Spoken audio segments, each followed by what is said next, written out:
Amigos, hoy os traigo una historia que, sinceramente, todavía me cuesta creer que sea real. La vida a veces te da un palo que te deja temblando, ¿sabéis? Y si no, que se lo pregunten a Marcos.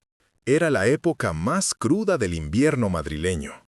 La temperatura había bajado hasta niveles que no veíamos desde hacía años. Aquel frío, ese frío de la capital que te cala hasta los huesos, era el escenario de la peor etapa de la vida de nuestro protagonista.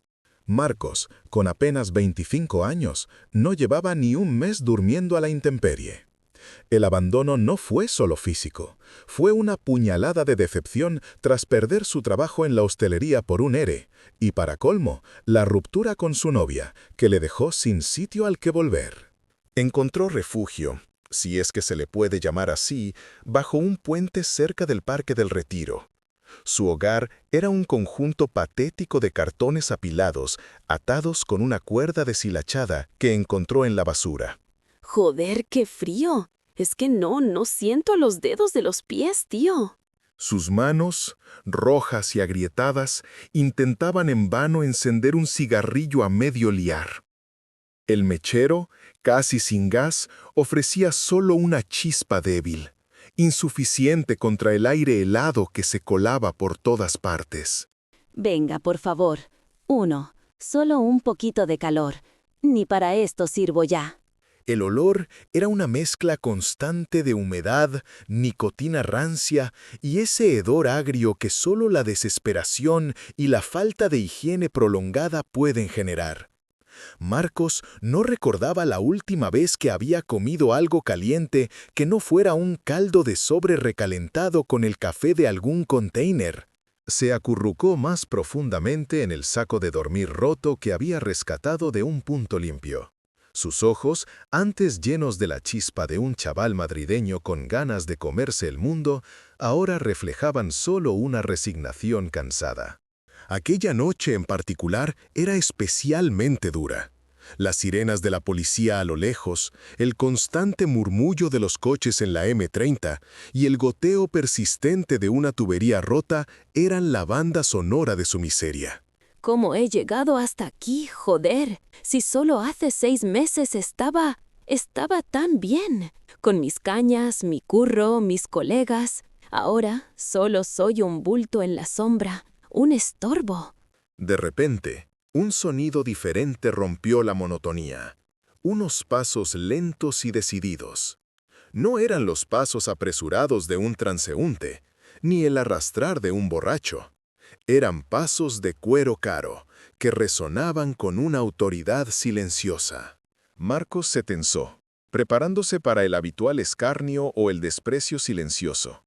A veces, la gente se paraba, les miraba, les hacía sentir aún más invisibles. Sí lo estoy. Lárguese, tío. No tengo nada. Marcos asomó la cabeza. La luz de una farola cercana iluminaba la figura imponente del hombre. Iba vestido con un abrigo de lana de corte exquisito, guantes de piel y zapatos que brillaban como espejos. Parecía la portada de una revista de negocios de esas que flipas. Pues mire usted qué cosas. ¿Será por deporte de riesgo, no le parece? Me gusta la adrenalina de la hipotermia. Venga ya. ¿Y usted quién es? ¿Un trabajador social? Si viene a darme un folleto de un albergue, ya se lo digo, están hasta arriba. Marcos intentó enfocar su mente nublada. Alejandro Garrido. El nombre le sonaba poderosamente. ¿No era el dueño de aquel holding inmobiliario y tecnológico? ¿El que salía en las noticias por las donaciones a hospitales y por tener un yate más grande que un campo de fútbol? El del grupo GA. ¿Usted es ese? ¿El Caña? Marcos, completamente fuera de sí, se incorporó un poco, sintiendo el crujido de su cuerpo entumecido. La incredulidad era tan espesa como la niebla que empezaba a formarse.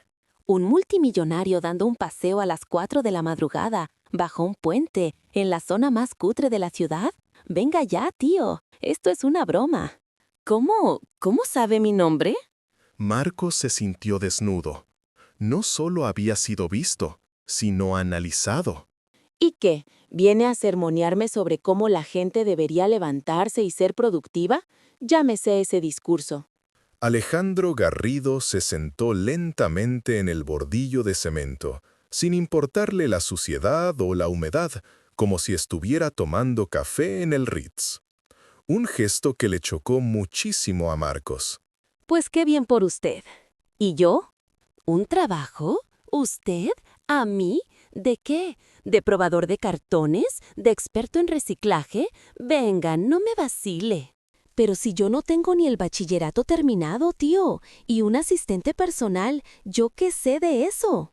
Marcos se quedó en silencio, procesando la información. La propuesta era tan surrealista, tan grandilocuente, que su mente luchaba por encontrar el truco. ¿Cuál es la trampa? Dígame, ¿es un programa de esos de cámara oculta? ¿Me va a humillar después en YouTube? A ver. El silencio que siguió fue denso. Marcos miró al millonario. Vio no solo riqueza, sino una determinación y una seriedad que disipaban la idea de una broma cruel. El frío, por primera vez en semanas, pareció retroceder ante la promesa de una oportunidad. Acepto, pero solo si me da 10 minutos para dejar un mensaje a un amigo y para recoger mi chiringuito de aquí. Y así, sin más, en menos de 15 minutos, la vida de Marcos dio un giro de 180 grados. De la oscuridad y el olor a humedad, pasó a la calidez de un Mercedes-Benz de alta gama, con asientos de cuero que olían a nuevo. El trayecto hasta Chamberí fue silencioso. Marcos se sentía en otro planeta. Se miró las manos sucias, la ropa harapienta, y luego miró el impecable reflejo del señor Garrido en la ventana tintada. Mire, señor Garrido, no sé qué decir. Gracias no parece suficiente. ¿Torre Picasso? ¿Pero esa no es la leche de sitio? Marcos entró en el apartamento. No era un palacio, pero para él era el paraíso. Cocina americana, baño reluciente, una cama de verdad. Se despojó de sus ropas sucias y se quedó un momento bajo la ducha de agua hirviendo, sintiendo cómo el frío de semanas se despegaba de su piel. Los primeros días fueron un torbellino. Marcos pasó de no tener nada a tener que gestionar la agenda de uno de los hombres más ricos e influyentes de España. El choque cultural fue brutal, una movida constante. La oficina de Garrido era un lugar de cristal y acero, donde el silencio se pagaba caro. Marcos, vestido ahora con un traje que le hacía sentirse disfrazado, luchaba por entender el vocabulario financiero, los nombres de los contactos y el ritmo frenético de Alejandro Garrido. Sí, dígame. ¿La reunión con el ministro de Fomento? ¿Para cuándo dice? Ah, sí, la caña. No, la fecha límite, perdón. Lo siento, señor. Es la costumbre. Marcos, con una disciplina sorprendente, se puso las pilas. El reto de descifrar las verdaderas intenciones de la gente rica era como un juego de estrategia que le mantenía alerta. Pasó el primer mes. Marcos había aprendido a manejar las redes sociales de Garrido, a filtrar llamadas y, lo más importante, a anticiparse a sus necesidades.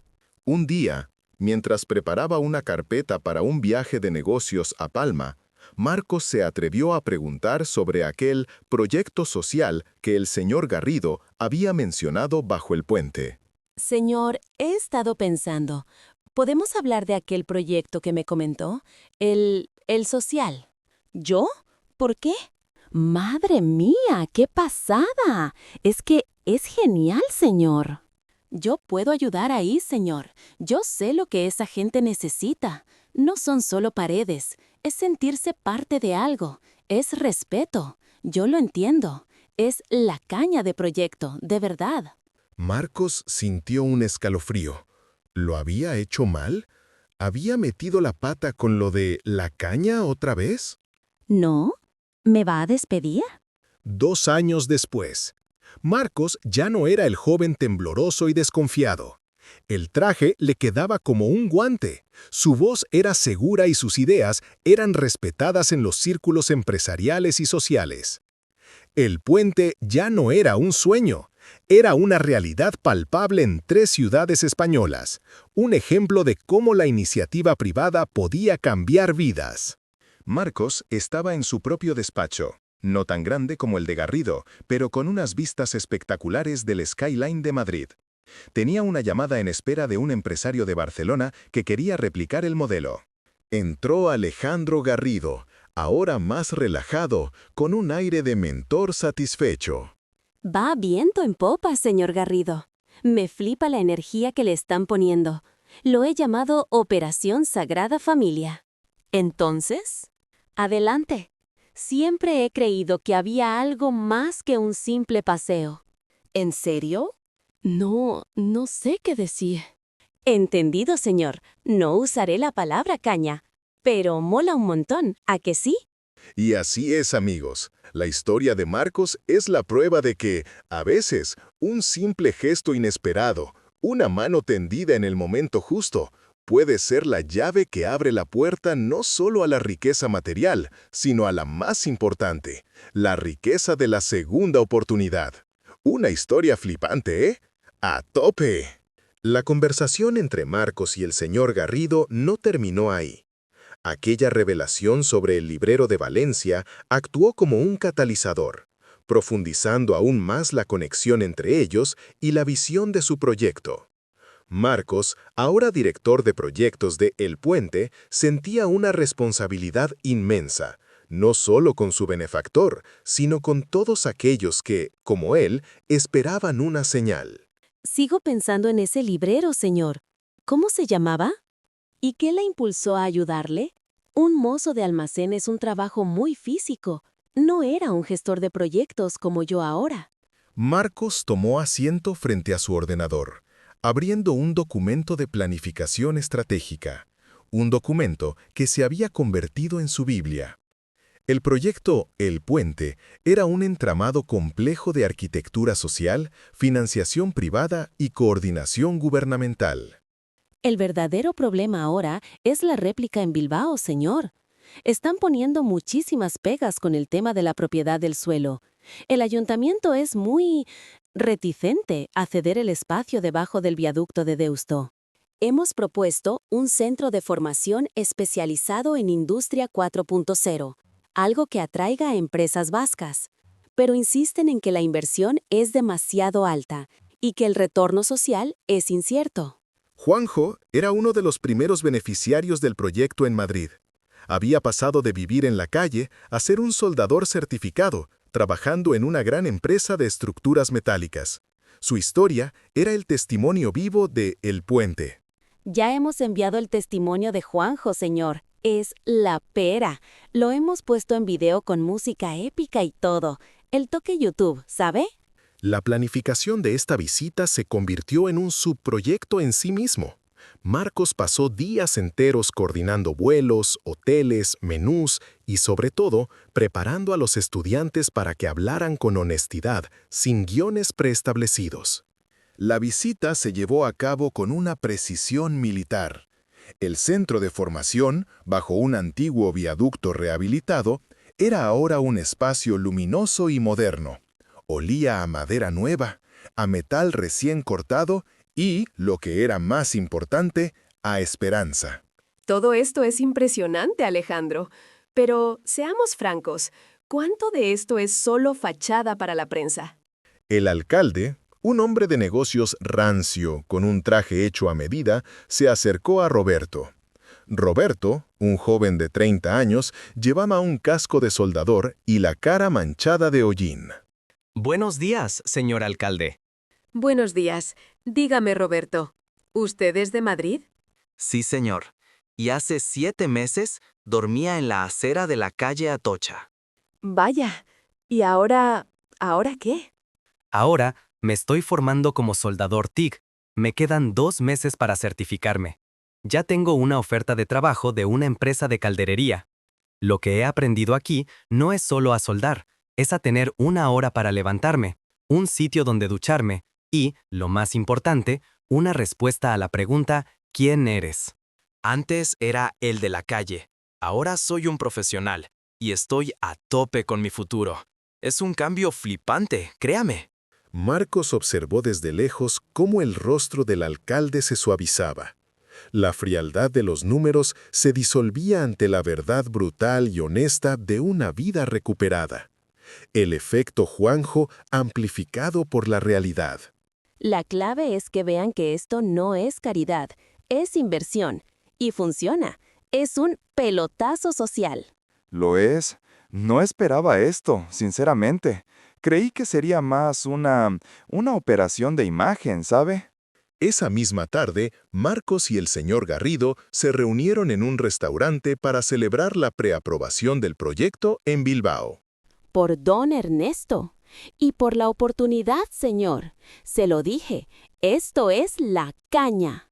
Y no me puede multar en un restaurante. Nunca, señor. Siempre recordaré de dónde vengo.